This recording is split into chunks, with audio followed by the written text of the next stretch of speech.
Pencerobohan Lahad Datu 2013 mengaitkan kepada insiden diplomatik yang berlaku di antara Malaysia dan Filipina sejurus selepas 235 orang Filipina yang sebahagiannya bersenjata mendarat di Kampung Tanduo, daerah Lahad Datu, Sabah pada 11 Februari 2013. Kumpulan tersebut yang menggelarkan diri mereka sebagai Angkatan Keselamatan Diraja Kesultanan Sulu dan Borneo Utara telah dihantar oleh Jamalul Kiram III yang merupakan salah seorang dari pihak-pihak yang menuntut takhta Kesultanan Sulu. Kiram menyatakan bahawa matlamat mereka adalah untuk menuntut kembali wilayah mereka di bahagian timur Sabah bekas Borneo Utara yang masih tidak dapat diselesaikan. Pasukan-pasukan keselamatan Malaysia sudah mengepung Kampung Tanduo di Lahad Datu yang menjadi tempat mereka berkumpul manakala perundingan secara aman masih lagi dilakukan. Dalam konflik yang berlanjutan, Filipina telah menuntut mengenai pendudukan Malaysia ke atas negeri Sabah. Sebab tuntutan ini ialah kerana wilayah Kesultanan Sulu juga merangkumi bahagian utara timur Borneo yang termasuk dalam Kepulauan Sulu. Kedua-dua perkara mengenai wilayah ini dan status semasa Sultan masih tidak dapat diselesaikan. Pada 7 Oktober 2012, Presiden Filipina, iaitu Benigno Aquino telah mengumumkan bahawa rangka kerja perjanjian damai yang melibatkan antara kerajaan Filipina dan Barisan Utama Pembebasan Islam Moro. Bagaimanapun, pewaris Kesultanan Sulu berasa diketepikan dalam perundingan tersebut.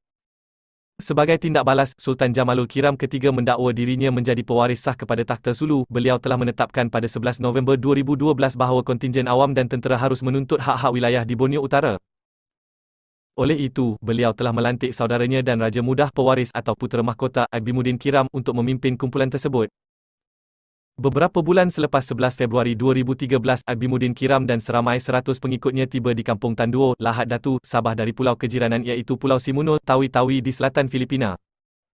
Pada tarikh 23 Oktober 2001, Mahkamah Antarabangsa telah memutuskan bahawa Sabah dan semua kawasan kepulauannya adalah di bawah persekutuan Malaysia. Mahkamah Antarabangsa juga tidak menerima permohonan kerajaan Filipina untuk masuk campur dalam urusan persengketaan status Pulau Sipadan dan Pulau Ligitan yang berlaku di antara Malaysia dan Indonesia. Penghakiman ini diambil oleh Mahkamah Antarabangsa setelah meneliti kesemua perkara yang berkaitan dengan pendudukan di negeri Sabah. Ini termasuk faktor geografi dan sejarah kawasan tersebut. Ia juga mengambil kira aspek hak penduduk untuk bersama kerajaan yang mereka pilih. Dan ini telah diakui oleh semua rakyat Sabah bahawa mereka adalah sebahagian daripada Malaysia. Permasalah wilayah ini tidak lagi wujud kerana Sabah dengan secara mutlaknya menjadi sebahagian dari negara Malaysia dan segala pentadbiran negeri sudah termaktub di dalam Persekutuan Malaysia. Filipina pernah membuat tuntutan tetapi tidak berbuat secara rasmi setelah beberapa tahun. Jamalul Kiram III bukanlah satu-satunya individu yang mengaku sebagai Sultan Sulu. Ini kerana ramai pihak yang membuat pengakuan sebagai pewaris takhta Sultan Sulu. Pada tahun 2011, Datuk Muhammad Ajan bin Datuk Ali Muhammad telah dipilih oleh orang-orang Sulu untuk menjadi Sultan Sulu. Datuk Ajan diiktiraf oleh sebahagian dari orang-orang sebagai Sultan Sulu yang ke-33 dan juga sebagai waris keturunan Sultan Sulu yang pertama Paduka Mahasari Maulana Almarhum Shariful Hashim I yang berasal dari Johor. Mengikut portal berita Filipinas Daily Inquirer, terdapat banyak lagi pihak yang mengaku sebagai Sultan Sulu. Terdapat dua lagi individu yang mengaku sebagai keturunan Sulu yang ke-35. Fuad Kiram dan Muezzul Lal Tan Kiram juga mengaku sebagai Sultan. Kedua-duanya adalah sepupu kepada Jamalul Kiram III yang sedang melancarkan serangan terhadap Malaysia. Fuad Kiram adalah anak kepada Sultan Ismail Kiram pertama 1950 hingga 1974 yang menyatakan bahawa beliau telah dilantik oleh pembesar-pembesar Sulu yang lain. Muezzul pula mengatakan bahawa beliau merupakan Sultan Sulu yang sebenar kerana bapanya Sultan Ampun Muhammad Mahakota Kiram 1974 hingga 1986 telah diiktiraf sebagai Sultan oleh bekas Presiden Filipina Ferdinand Marcos. Mengikut satu laporan yang dibuat oleh Manila Times, penglibatan terhadap politik akan menjadikan tuntutan kepada takhta oleh individu-individu tersebut terbatal. Ini mengikut sistem kerajaan Sulu yang dipegang oleh kesemua penuntut takhta. Jika mana-mana penuntut takhta Sulu terlibat dalam politik, maka tuntutan mereka terhadap takhta akan terbatal. Walau bagaimanapun, boleh dikatakan kesemua penuntut takhta telah secara langsung melibatkan diri dalam politik Filipina dan Malaysia. Datuk Muhammad Ajan bin Datuk Ali Muhammad adalah seorang ahli UMNO Sabah telah keluar parti apabila kerajaatannya ditarik oleh kerajaan Malaysia, manakala Muezzul Lal pula pernah bertanding pada tahun 1997 di kawasan Barangai Kagawad dan kalah. Jamalul Kiram yang menjadi pencetus krisis Lahad Datu pula pernah bertanding pilihan raya atas tiket parti Presiden Gloria Macapagal Arroyo pada tahun 2007 namun kalah. Polis Malaysia telah mengepung jalan utama di Lahad Datu yang melalui ladang kelapa sawit sehingga ke Kampung Tanduo, di mana lelaki bersenjata tersebut berada. Polis Marin juga meronda perairan berdekatan. Agensi-agensi keselamatan juga telah menyekat kemasukan warga dari selatan Filipina. Mengikut sumber dari Al Jazeera News, kehadiran tentera Sulu di Lahad Datu adalah disebabkan mereka ingin menuntut pengiktirafan dan hak untuk selama-lamanya tinggal di Sabah. The Manila Times menyebut bahawa pencerobohan tersebut berlaku sejurus selepas pemimpin pembangkang Anwar Ibrahim mengatakan Malaysia akan kehilangan Sabah tidak lama lagi di dalam salah satu ceramah politik yang diadakan oleh parti beliau, Parti Keadilan Rakyat. Agensi Perisikan Filipina juga telah menyatakan ada campur tangan beberapa pihak yang telah mencetuskan kejadian ini.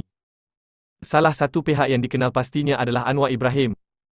Namun begitu, untuk menafikan pembabitan mereka, Tian Chua, naib presiden, menyatakan bahawa ini adalah sandiwara kerajaan Barisan Nasional untuk menakut-nakutkan rakyat. Tian Chua telah dikecam hebat kerana mengeluarkan kenyataan tersebut. Jachel Kiram, puteri Jamalul Kiram ketiga, juga menyangkal dakwaan mereka disokong Anwar Ibrahim atau orang lain. Abimuddin Kiram, adik kepada Sultan Sulu, mengatakan bahawa sekiranya Malaysia ingin berunding, mereka hendaklah berunding terus dengan Sultan Sulu, Sultan Jamalul Kiram ketiga, secara terus. Ini adalah kerana arahan yang diterima oleh Abimuddin Kiram adalah daripada abangnya. Beliau juga menyatakan bahawa akan terus berada di Lahad Datu dan hanya akan berundur sekiranya dipanggil semula oleh abangnya. Pada pagi 1 Mac, satu pertempuran telah berlaku di antara PDRM dan pengikut Abimuddin Kiram. Dua anggota PDRM dari kumpulan Komando 69 iaitu Inspektor Zulkifli Mamat dan Sarjan Sabarudin telah terkorban. Manakala, 12 pengikut Abimuddin Kiram telah terbunuh dalam situasi tersebut. Pada 3 Mac pada waktu pukul 6.30 petang, seramai 6 anggota polis telah terkorban dalam serangan hendap oleh penceroboh bersenjata di Kampung Srijaya, Simunul, Semporna. 6 penceroboh turut terbunuh dalam situasi tersebut. Pihak polis masih menyiasat sama ada kumpulan ini mempunyai kaitan dengan pengikut Kesultanan Sulu. Sebelum ini, pada jam 7 pagi di hari yang sama, seorang penceroboh telah dibelasah sehingga mati oleh penduduk kampung tersebut. Abraham Ijirani, iaitu Setiausaha Agung Sultan Kiram ketiga, berkata keganasan bermula ketika polis Malaysia sedang memeriksa rumah seorang pendatang tanpa izin Filipina yang disyaki melindungi penceroboh. Ianya berakhir apabila Imam Maas dan 4 orang anak beliau terbunuh apabila diketahui bahawa mereka sedang melindungi saudara mara Sultan yakni penceroboh di kawasan itu.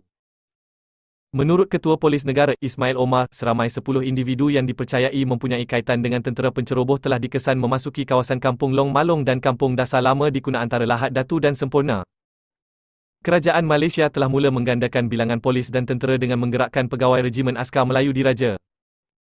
Selain itu, 7 batalion ATM dari Semenanjung dan 1 batalion PGA dari Sarawak juga telah dihantar bagi meningkatkan kawalan keselamatan. Pada 5 Mac, Malaysia telah menghantar 3 buah pesawat pejuang FA-18 Hornet dan 5 Hawk bagi melancarkan serangan bom dari udara ke kawasan yang dikatakan merupakan tempat persembunyian pengikut Abimuddin Kiram pada jam 7 pagi. Akhbar Berita Harian mengatakan kira-kira 30 mayat penceroboh telah ditemui. Manakala, seorang telah ditembak mati. Sehingga kini, 67 penceroboh telah disahkan terkorban. Manakala, 149 lagi telah ditahan. Sebuah laporan eksklusif dari News 5 menunjukkan sebahagian ahli Barisan Pembebasan Kebangsaan Moro MNLF sedang menjalani latihan di Jolo, Sulu untuk misi menyelamat warga Filipina di Sabah. Bekas pemimpin MNLF, Nur Miswari, menyatakan bahawa ahli MNLF ini tidak mempunyai kaitan atau menyebelahi pihak pasukan keselamatan di Raja Sulu. Bagaimanapun, Gubernur Wilayah Sulu, Abdul Sakur Tan, telah menafikan apa-apa laporan yang mengatakan pejuang MNLF di bawah arahan Nur Miswari telah menuju ke Sabah. Beliau juga menafikan bahawa 1000 pejuang MNLF telah menyusup masuk ke negeri ini. Juga, menurut pengerusi Barisan Pembebasan Kebangsaan Moro MNLF, Muslimin Semua, mereka menghormati keputusan Sabah yang menyertai Malaysia pada tahun 1963.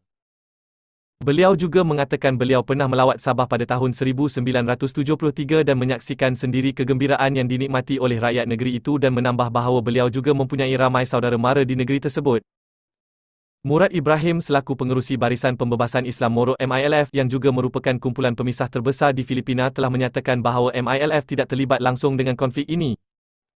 Beliau juga menyebut bahawa isu ini adalah satu perkara yang perlu diselesaikan melalui Kuala Lumpur dan pentadbiran Manila. Berikutan insiden pencerobohan di Lahad Datu, polis Malaysia telah menangkap 104 warga Filipina yang disyaki ada kaitan dengan Jamalul Kiram III di bawah Akta Kesalahan Keselamatan Langkah-Langkah Khas 2012, salah satu daripada pengganti Akta Keselamatan Dalam Negeri. Mereka termasuklah beberapa ahli keluarga Kiram yang memasuki negeri Sabah menggunakan identiti palsu. 111 pengganas Sulu juga berjaya ditangkap manakala 8 orang lagi didakwa di bawah Seksyen 121 Kanun Keseksaan kerana melancarkan peperangan terhadap Yang di-Pertuan Agong, yang mana jika sabit kesalahan boleh dikenakan hukuman mati di Malaysia.